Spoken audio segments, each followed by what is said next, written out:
नमस्कार, आप देख रहे हैं सिटी पोस्ट लाइव और मैं हूं दीपक शर्मा। हमारे साथ वरिष्ठ कांग्रेस नेता रामजतन सिन्हा हैं, प्रोफेसर रामजतन सिन्हा, जिन्होंने कितने मुख्यमंत्रियों को आते, कितने मुख्यमंत्रियों को जाते देखा बिहार की राजनीति में। हम उनसे समझेंगे कि कांग्रेस में क्या कुछ चल रहा है। अभी बड़ा सवाल यह है कि कांग्रेस की लड़ाई पहले किससे है, पहले महागठबंधन के अंदर कि भारतीय जनता पार्टी से?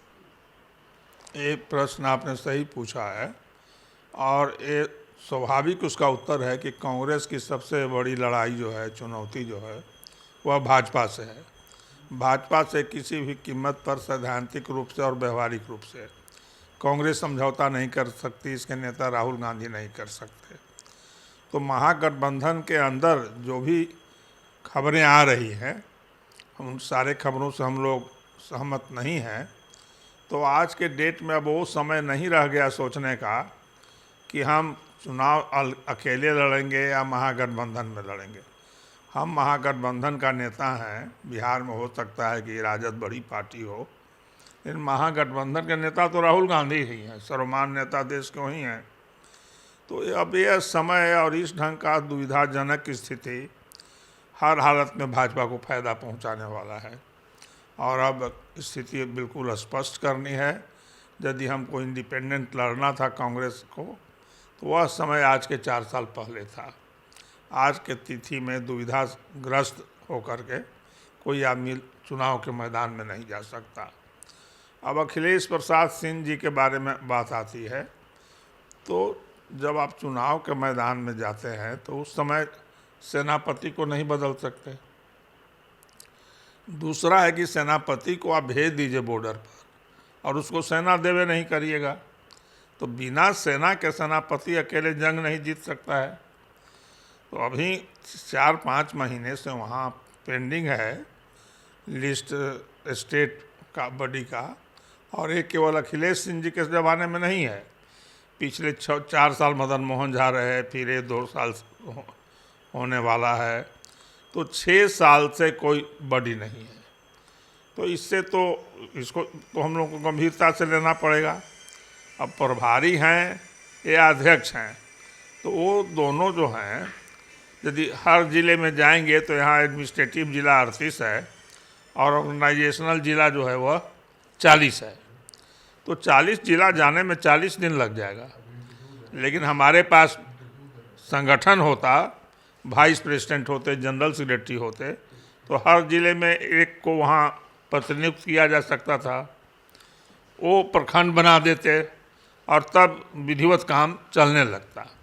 बाहर से जो लोग आए, स्वागत है, कांग्रेस नेशनल पार्टी है, लेकिन बाहर के लोगों को स्थानीय जनता तो नहीं जानती है।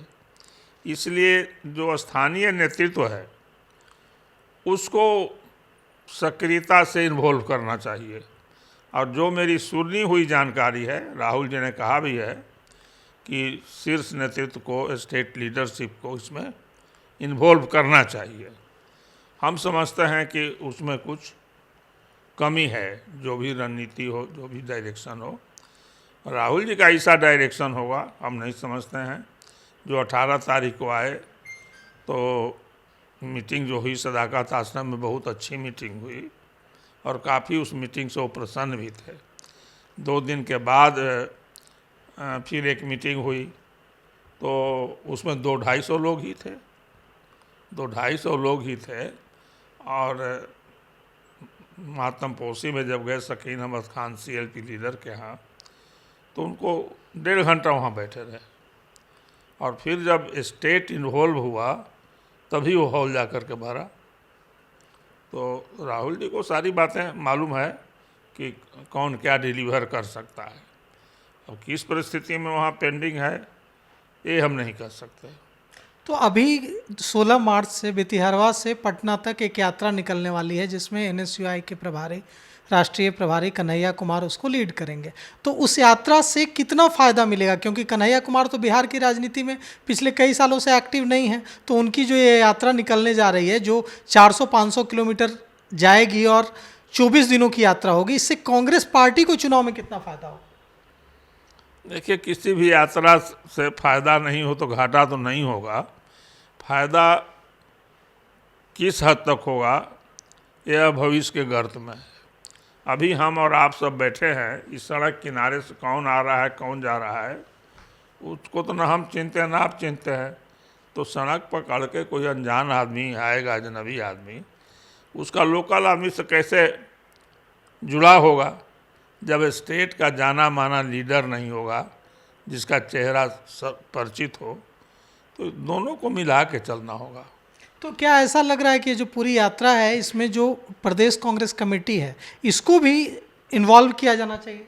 दोनों को मिल करके ही करना चाहिए। पार्टी तो एक ही है और सबों के लीडर राहुल जी हैं।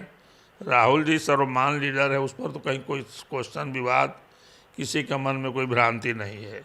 जो भी इस पार्टी में है वो मान के चलता है कि हमारे नेता राहुल जी हैं। अभी जब आए थे राहुल गांधी यहाँ तो प्रदेश कांग्रेस कमेटी के अध्यक्ष अखिलेश प्रसाद सिंह ने कहा था कि आप जितना समय दक्षिण भारत के राज्यों को और उत्तर प्रदेश को देते हैं उतना समय अगर बिहार को देंगे तो हम लोग यहाँ कांग्रेस को मजबूत करके दिखा देंगे। तो क्या आपको लगता है कि राहुल गांधी लगातार जो आ रहे हैं, फिर कहा जा रहा है कि अगले 25, 26, 30 दिनों में 2 बार उनकी बिहार यात्रा का कार्यक्रम है, तो इससे कितनी मजबूती मिलेगी कांग्रेस?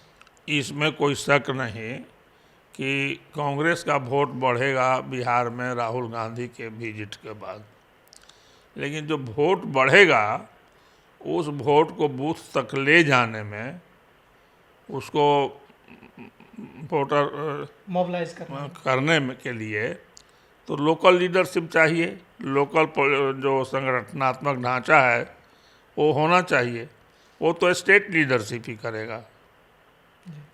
तो स्थिति यही है। नहीं, तो अभी ये कहा जा रहा है ना कि जो कन्हैया कुमार उतारे गए हैं यहाँ, जो कृष्णा अल्लावरू उतारे गए हैं, उसके बाद जो प्रदेश कांग्रेस कमेटी है, बिहार कांग्रेस कमेटी है, उनके नेताओं की वह भूमिका नहीं दिख रही है जो भूमिका होनी चाहिए। इसका तो असर पड़ जाएगा। हाँ, इसका तो असर पड़ेगा निश्चित रूप से। कृष्णा अल्लावरू जी राहुल जी के प्रतिनिधि हैं, उस माने में उनका सम्मान है, स्वागत है।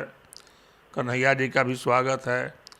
लेकिन आप जहाँ बैठे हैं वो है प्रदेश कांग्रेस कमेटी।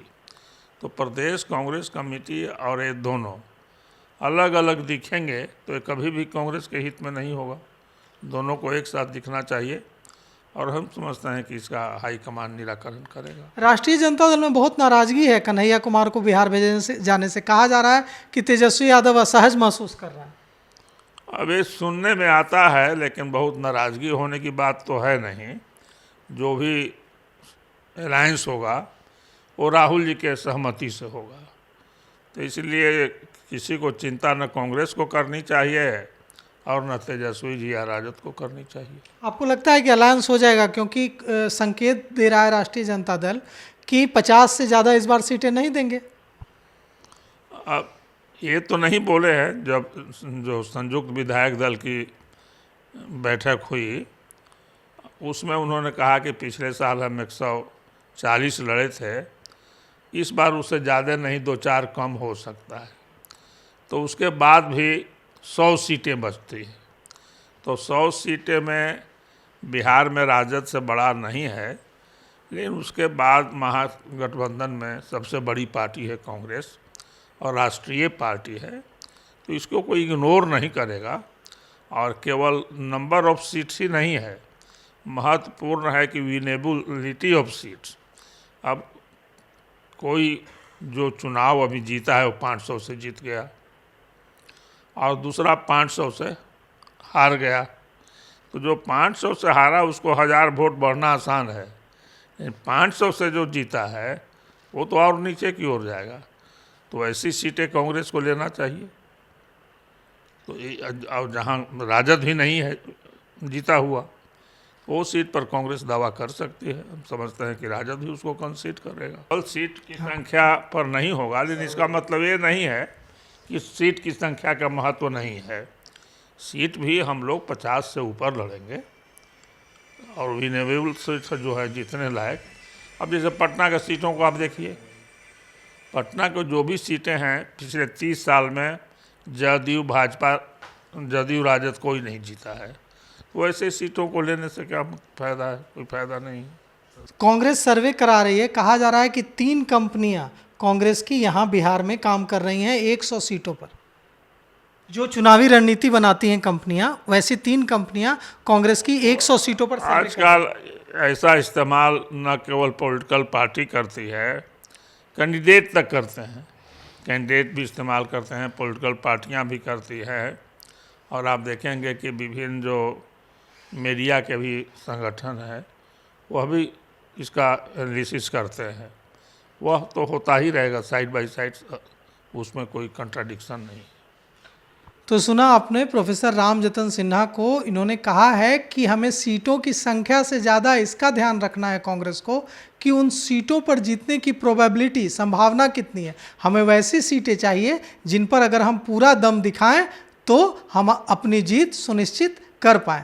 तो इस पूरे मामले पर हम नज़र रखेंगे, जो गठबंधन को लेकर बातचीत चल रही है उस पर भी नज़र रखेंगे, और कितनी सीटें फाइनल होती हैं राष्ट्रीय जनता दल कांग्रेस के बीच, यह भी खबर जल्द ही आप तक लेकर आएंगे। धन्यवाद।